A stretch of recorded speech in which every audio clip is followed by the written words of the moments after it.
for UC undergraduates from throughout the system, and we share knowledge that's produced on each of the 10 University of California campuses in the interest of developing better public policy. So to that end, one of our programs is this weekly speaker series. There are a number of fascinating talks coming up this summer. Next week, the health information environment and how it relates to health disparities by Susana Ramirez from Merced. The week after that, immigrant policing and the health of Latinos by UC Irvine professor Alana Lebron. August 1st, a group from Lawrence Berkeley Laboratories is coming to talk about technological innovations for water conservation. And then August 8th, a political science talk on preparing youth for democracy in the digital age. So we hope to see some, if not all of you, at each of these programs. So now, without further ado, you're not here to hear me talk so much, I'm sure, but to hear our guest speaker today, Dr. Garen Wintemute. We've had many distinguished speakers here at the UC Center. All of them have published extensively, have written books and journal articles and so forth, and all of that applies to Dr. Wintemute. But in addition, Dr. Wintemute is one of the few speakers who has his own Wikipedia entry.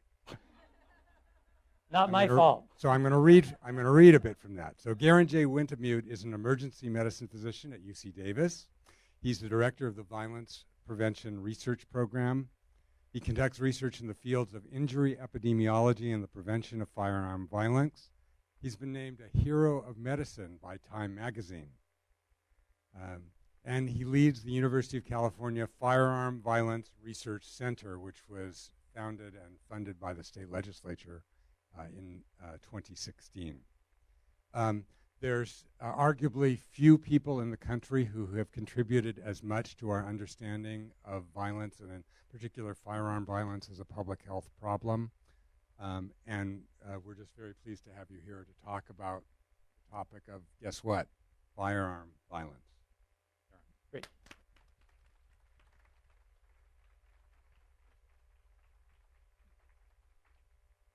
Hello, everybody. I think you can hear me okay because I can hear the echo from the back of the room. Hello to people in the second room. For those of you who came early, there's a whole nother room full of people who will see the slides and hear the presentation, but there's no, as I understand it, they're not seeing me. So hello to you all. I was talking with some of the crew here at the center as we were getting ready about the fact that some years ago, colleagues and I would give panel presentations on this topic at major national professional meetings, medical meetings, tens of thousands sometimes of people at the meeting, and there'd be 3 or 4 of those really top-level researchers there to talk about firearm violence, and the 3 or 4 of us at the table would outnumber the audience. That's just not true anymore. It's how you know that this idea has arrived. I am going to motor through this stuff to maximize time for Q&A, which will begin at right around 10 minutes to 1, if I understand correctly. Good. So it used to be difficult to make the case that firearm violence was a public health problem. People thought of it as a crime problem, as a mental illness problem. The best articulation of this point of view that I've ever read came from David Satcher right after he took over as head of CDC at a time when rates of firearm violence, rates of violence were actually very much higher than they are today. And he said what you can see on the slide. If violence isn't a health problem, why are all these people dying from it? These days, that's not a difficult case to make anymore. And I think we should be upfront about why that is. The reason, far and away, the most important reason is public mass shootings. This happens to be a photograph of Aurora, Colorado, but we've all seen the images of these little Arlingtons for civilians that get set up around the country with really distressing frequency. Here's the thing about public mass shootings. They are the one form of firearm violence about which no one can concoct a story that leaves themselves out. Whoever I am, whatever I look like, public mass shootings happen to people just like me. Wherever I may go in my life, they happen in places just like my places. And what that means is whoever I am, I'm at risk. For the first time in our history, everyone in the country feels some sense of personal involvement in this problem. We actually grossly overestimate our risk of involvement in public mass shootings. Public mass shootings don't make up most mass shootings, let alone most firearm violence. They account for no more than 1% to 2% of all the fatalities from firearm violence in the United States. But they've changed the game. They've changed the way the nation relates to this problem. And not in the near term for reasons that I don't need to go into, but I think in the longer term, they've probably marked a turning point in our ability to address firearm violence, because for the first time, everybody feels involved. But what I'd like to do, as somebody who practices medicine but also does public health work, is go back to all those people that David Satcher talked about. I'm not going to use numbers. You can read them faster than I can say them. The point here is that a great number of people die from firearm violence in the United States every year.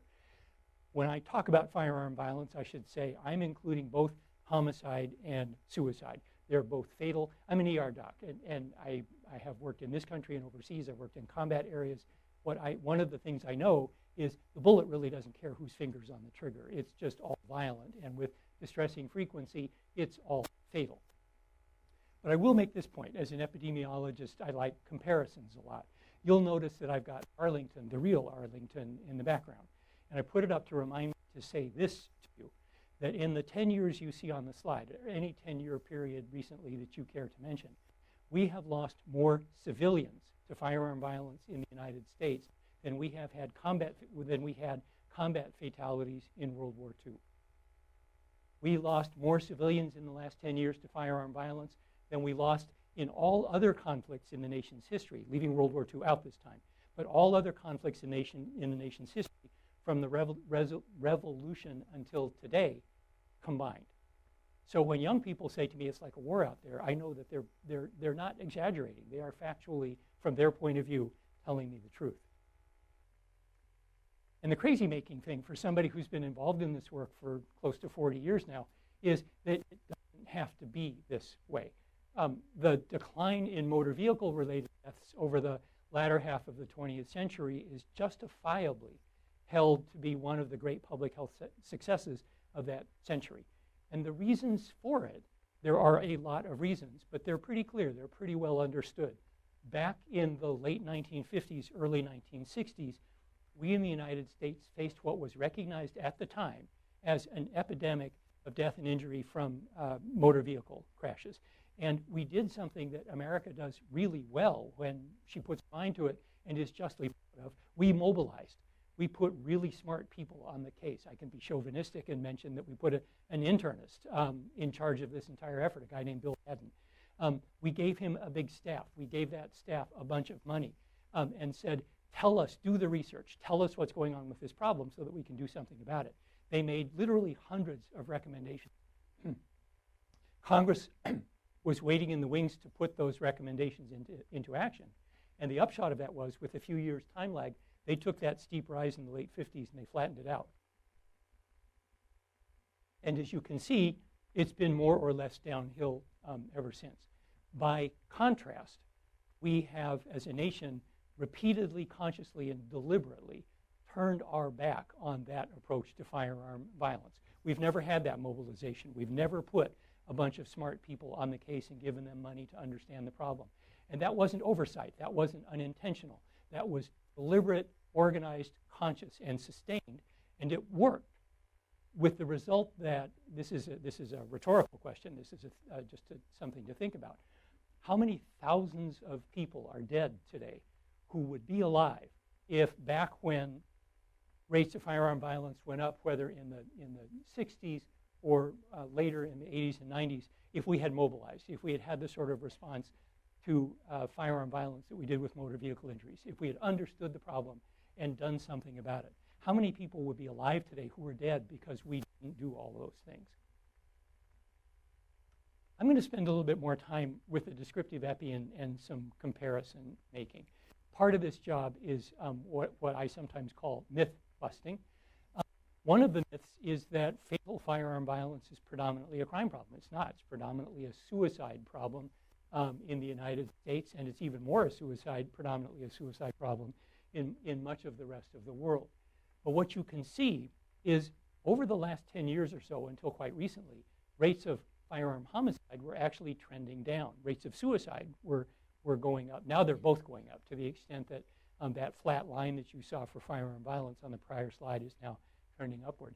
But note that during the late 80s and early 90s, when rates of firearm homicide were substantially higher than they are today, higher than they've been since the 1930s, suicide still exceeded homicide.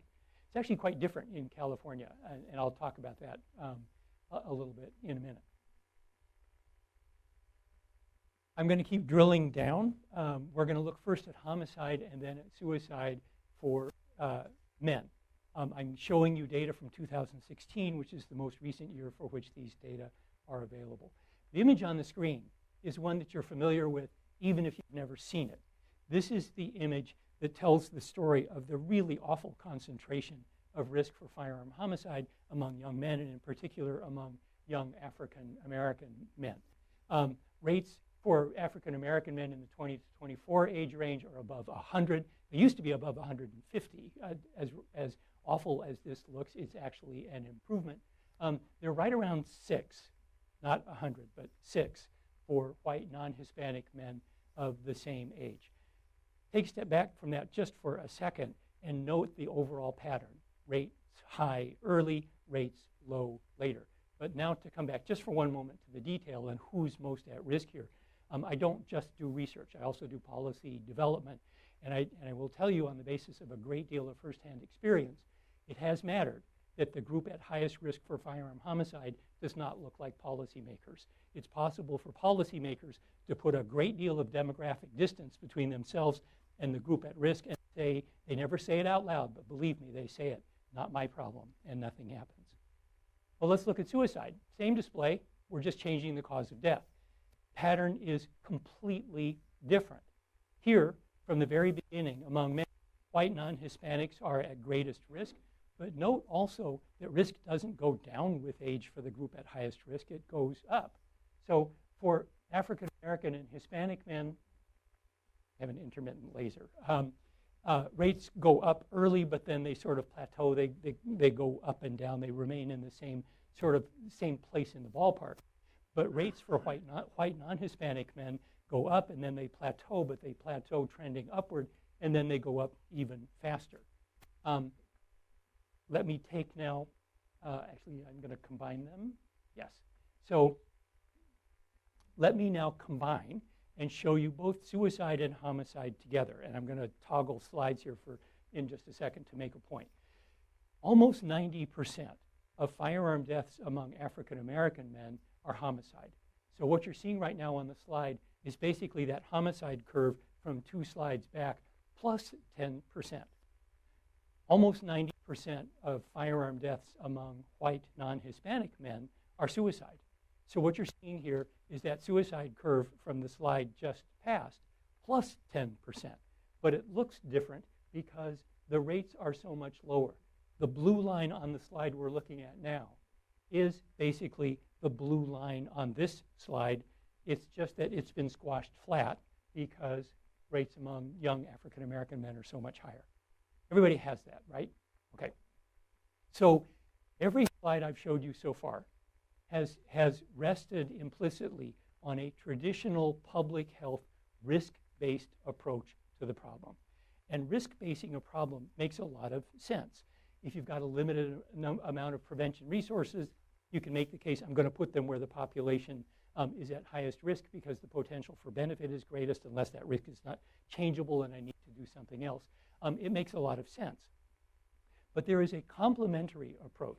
It's called the population health approach. That suggests we should look at burden, at simply the number of cases in the population and the distribution of the number of cases in the population across subgroups. So to give you an example, it is a fact that most heart attacks occur among people who have no risk factors for heart attacks. It's not that we're wrong about what constitutes a risk factor. It's just that that population is so large that even at low rates, they account for most of the cases. Everybody's with me on that too, right? Okay, so what I'm going to do is shift from this risk-based approach to a burden-based approach, and all I have to do is take away the denominator. So here, we've been looking at deaths per 100,000 people. We're going to look at the same numerator. It's just we're just going to look at deaths, and here's what the burden curve looks like. It's really quite different. Now what we see is that not by rate, but by number, the greatest number of deaths from firearm violence occur among white non-Hispanic men beginning in the 30s. And as we age this population, that disparity between white non-Hispanic men and others in terms of burden increases. It doesn't decrease. And in the longer version of this talk, I fill in some extra steps.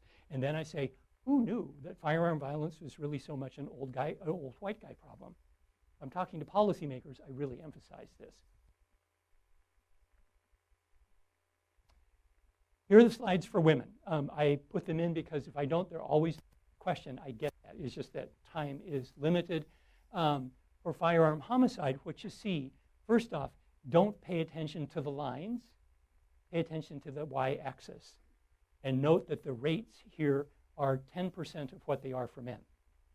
Having established that, the pattern with these much lower rates is essentially the same. That risk is highest early, it goes down with time. Risk is highest for African American women among women.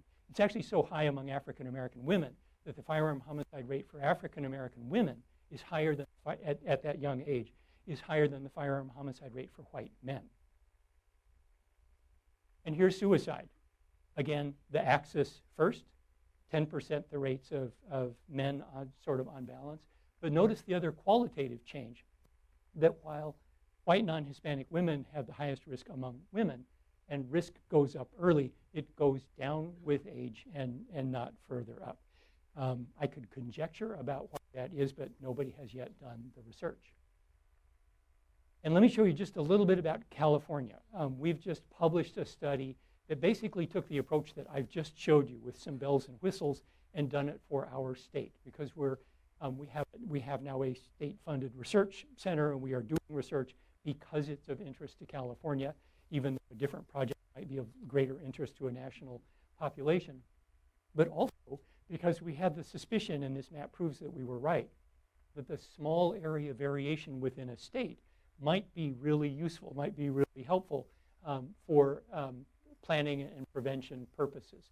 So on the left, we've got homicide. On the right, we've got suicide. I'm only going to show you a couple slides here. But notice the unexpected stuff. Everybody thinks that firearm homicide is an urban problem. But note where these with the highest firearm homicide rates are in California. Not LA, not San Diego, not Orange. The counties with the highest firearm homicide rates tend to be in the Central Valley. We've just published this. We're still scratching our heads, but we're going to be doubling down our efforts and trying to figure this out. And suicide, this was not so unexpected. Suicide looks quite different.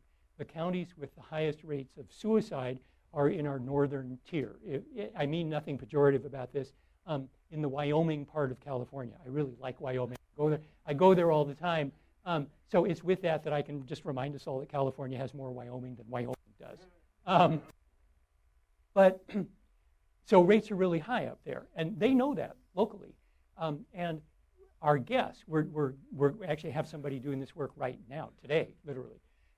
Our guess is that it's not something that's fundamentally different about those counties. It simply reflects, or predominantly reflects, the demographics of those counties. Who lives in the rural northern tier? Old white guys. Where's the suicide risk the highest? Old white guys. Connect. We don't know that, but I suspect that's how it's going to turn out. In the sake of time, for the sake of time, that's the only thing I'm going to present about that study, but here's the study. And I am happy to, actually, you will get these slides as a PDF. So everything here will be available to you, including the link to this study so that you can see the whole thing. And we have more of this work. This is blank by design. It's just to remind me to say we're going to have a transition now. I'm going to talk about something a little bit different.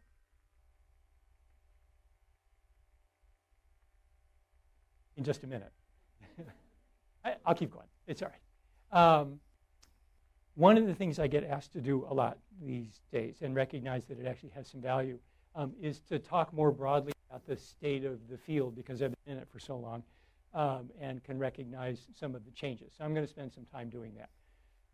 One thing that, as I've already mentioned, that's become really clear, but it's only become clear with the passage of time over the last 5 or 6 years now, is that because of public mass shootings and also because of shootings by and of law enforcement officers, we really think differently about this problem. Look at you all here in the room. I get this evidence every time I give a talk. What that's meant is that all kinds of people are trying to find out ways to contribute, ways to help. And one of the things that has meant is an increased research effort, because some of those people who've wanted to help are researchers. There are a bunch of researchers actually in the room who are personal evidence of the phenomenon I'm describing. It's meant that there are a bunch of new investigators. It's meant that there are some really strong teams now around the country. We have one, that's not bragging, that's just true. There's one in Seattle. There's one in Boston at Northeastern. There's one at Baltimore at Johns Hopkins. There are a couple of others. And that wasn't true. I should mention, just to give you a sense of what time was like, there were a bunch of us who started work in this field typically in the late 80s or early 90s when rates of violence were really high. Only about a dozen of us around the country stuck it out and continued doing the work. So think about a problem with 30,000 deaths a year, and there are only about a dozen people in the country doing focused research on it. There were 2 physicians in the entire country, and you're looking at one of them. So there have been some strong teams. Inevitably, as a bunch of new people have come in, there's been some work done that's actually not very good. There's junk science out there, and an unpleasant part of the job for a bunch of us, whether we've been in this field for a long time or just know science, has been to debunk junk science. Don't ever ask me, unless you want to hear a long answer, about, isn't it true that the more gun laws you pass, the lower your firearm death rates are? I will be all over you if you ask me that question. That's junk science, and a lot of that has been done. Enough about that. It is obvious that we briefly had at least the glimmerings of it during the Obama administration. We've lost any semblance of federal leadership on efforts to study this problem. There just might be a ray of hope. After Parkland, the new Secretary of Health and Human Services said, I think our agency should be doing research in this area. The new head of CDC has said, I think we should be doing research in this area, and they just might. We'll have to wait and see. There was, for a brief time, funding from the National Institutes of Health. That funding is now gone. There is still funding from the National Institute of Justice. There's an NIH for crime. It's called the National Institute of Justice. And they've stuck it out pretty much all along since the 80s, but it's a little itty-bitty program that makes 2 or 3 grants a year. So increasingly, the focus has been on states and the private sector as sources of funding, and we've gotten lucky, done well here, but also states have become the focus because it's, again, really clear that very little, if anything, meaningful on this issue is going to happen in Washington anytime soon. And the problem can't wait for Washington to change. So we've got to do what we can do where we can do it.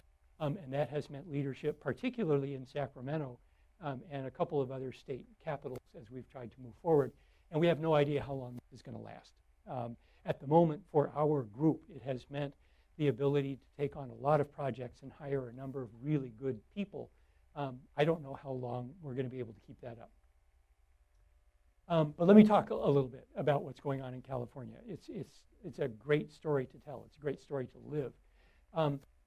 California is unique among the states for this constellation of factors. We collect really rich data on firearm commerce, and we make it available for research purposes such that it is possible to do research involving tens of thousands, hundreds of thousands, millions of firearm purchasers and test hypotheses on really big study populations that simply can't be tested anyplace else. So the data, but more than the data, the people who collect the data, the people in state agencies are really smart and proactive and big picture thinkers. We have true collaborations, particularly at the Department of Justice. We sit down around the table and design projects together, and A couple of those people probably don't want me to identify them, but they're in the room, and it's very nice to see you guys here today, because you deserve it. At the other end, across the street and down a block, is a state legislature and a governor, for all that we like to knock Jerry Brown. He's been very much part of the success, who understand that Washington is not up to the game, and that here it's Sacramento that needs to step up, and that we lead not just the nation but the world sometimes on complex social problems, and this is one of them, and who have a really healthy respect for science, who and I'm not making this up, I've did, who will say on a complex issue, what does the science tell us we should do? And when you tell them, they think about it and then they do it. But it doesn't stop there. They circle back and say, okay, would you do the evaluation and make sure that the results of what we did are what we anticipated them to be? Should we tweak this new policy? Is it counterproductive? We've actually come up with some negative evaluations and gone to agencies to say, we're about to say something negative about your program. Would you like to see the report? Nope, independent. You put that out into the public and we will deal with the flack. That's on us. How many states approach accountability that way? Not any others that I know of. And finally, this is a place that makes public funding available. Rich mentioned this. I am humbled and honored to be the director of what is still, at least for the moment, the nation's only publicly funded Center for Research on Firearm Violence. I'm actually hopeful that we won't be the only one for long, because once again, California has been leading, and there are some other states that I think will step up. If not in 2018, they'll do that next year. Fingers crossed. Let me give you some examples of the kind of work we do. Yep, I'm just checking the clock. Background checks. One of the things we do is follow the data where they tell us we should go. We do not do our work with a predetermined agenda.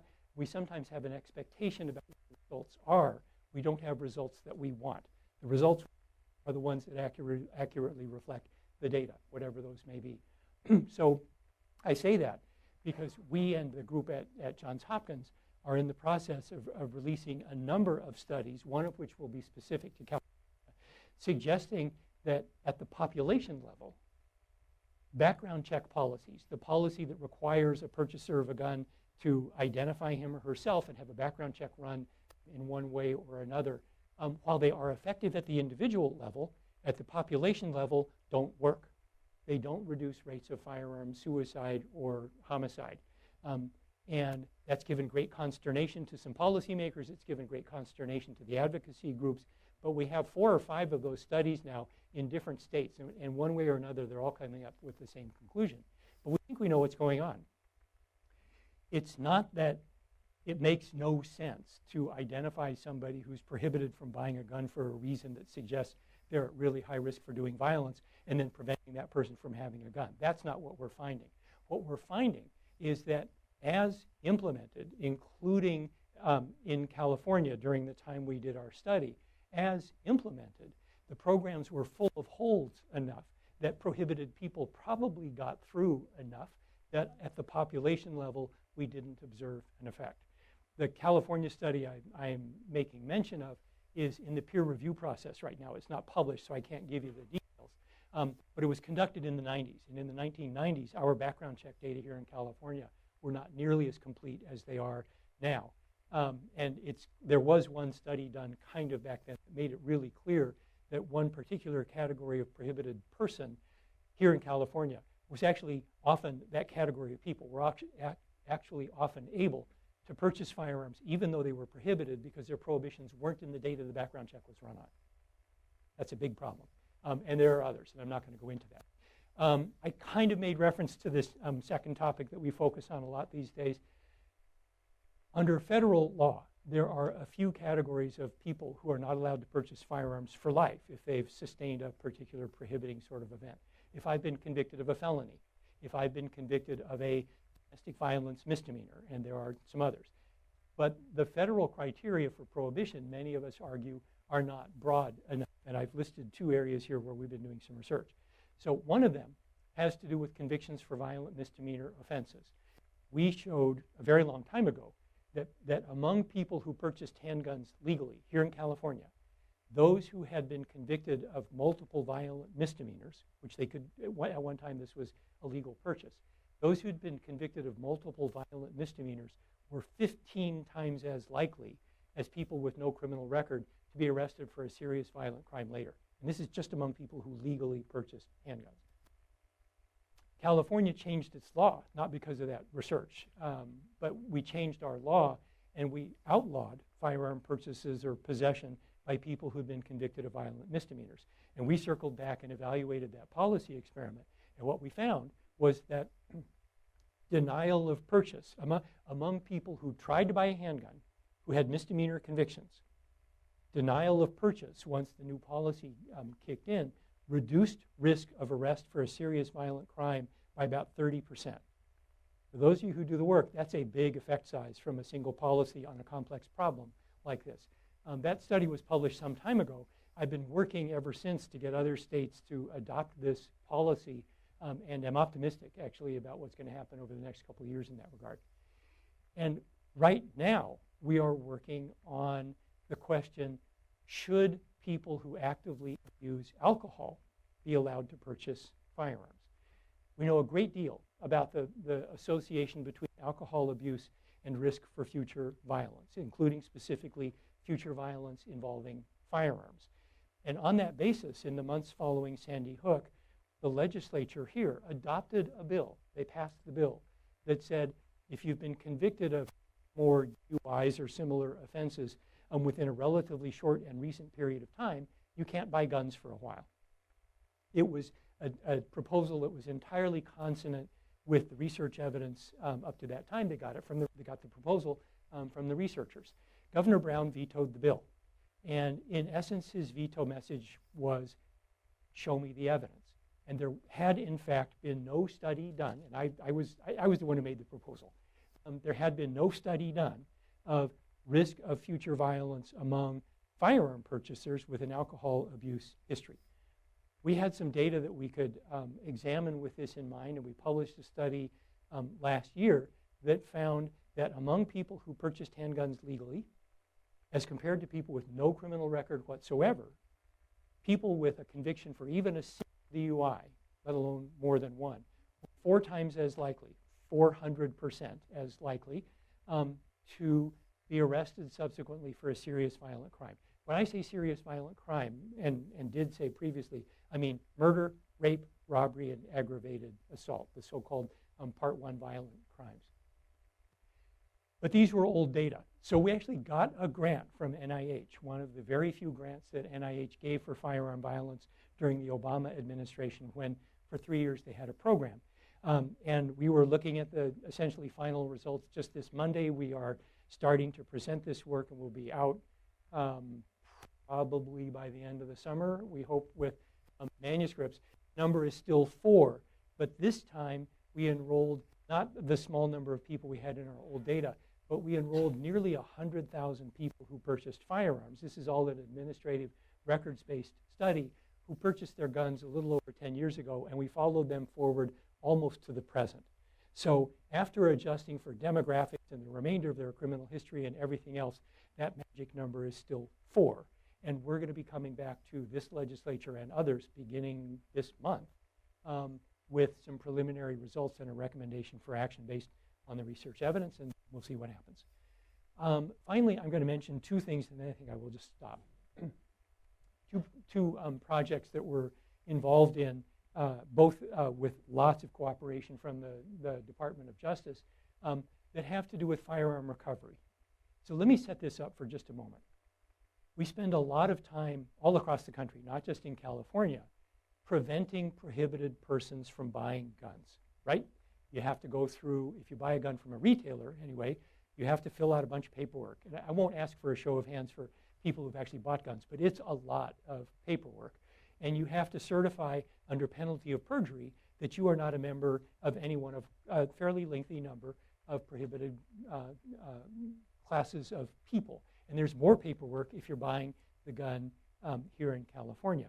And here in California, even if it's a private party transaction, let's say Rich has a gun and I want to buy it, we've agreed on a price and everything, The gun still has to go through a retailer so that I, the private party buyer, have a background check run on me, and there's a permanent record, and if I'm a prohibited person, I don't get the gun, I get arrested, et cetera. In most of the country, that's not true. If Rich and I lived in all but a relatively small number of states in the United States, we could just make a deal, and he could sell me his gun, and nobody would know about it. And that would be legal, as long as we're both legal possessors of the gun. But in any case, we spend, in the country, we spend almost no time thinking about, let alone doing anything about, the reverse set of circumstances. Let's say I buy a gun, and I buy it legally. I'm not a prohibited person. But then I do something, and I become a prohibited person. I've just been convicted of a violent crime. I've just been served with a domestic violence restraining order.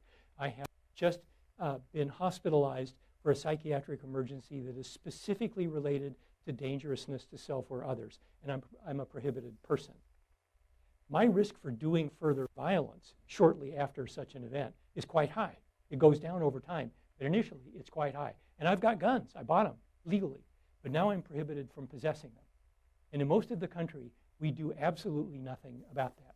Here in California, there is a program, the Armed and Prohibited Persons System is the name of the program, that I'm going to simplify for the sake of time, systematically identifies people who legally purchased firearms in the past, who have now become prohibited.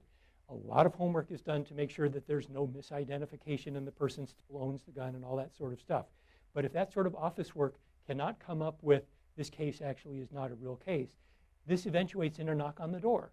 And basically the transaction is, hello, sir, it's usually a guy. Hello, sir, you were from the Justice Department.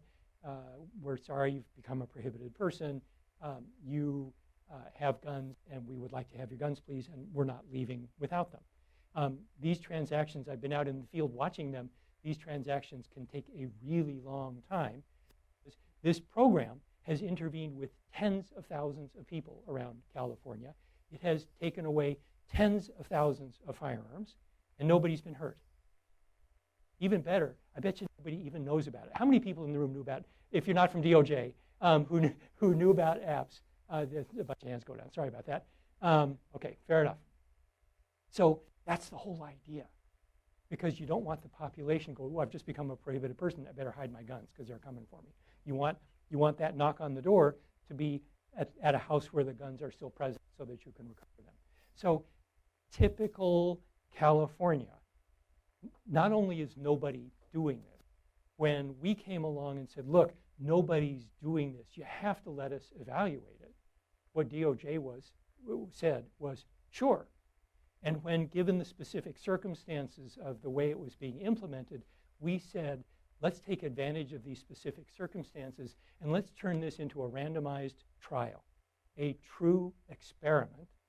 DOJ said, sure, we'll help you design it. We'll help pay for it. And they gave us the startup funding.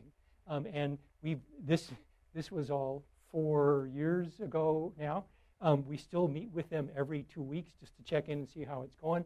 The DOJ people in the room, we think we finally have the population fully identified, and we're moving ahead to getting some results. Because what we're looking at is not, does it work? Can you knock on the door and get guns? I mean, we'll tell that story, but DOJ's been quietly telling it already.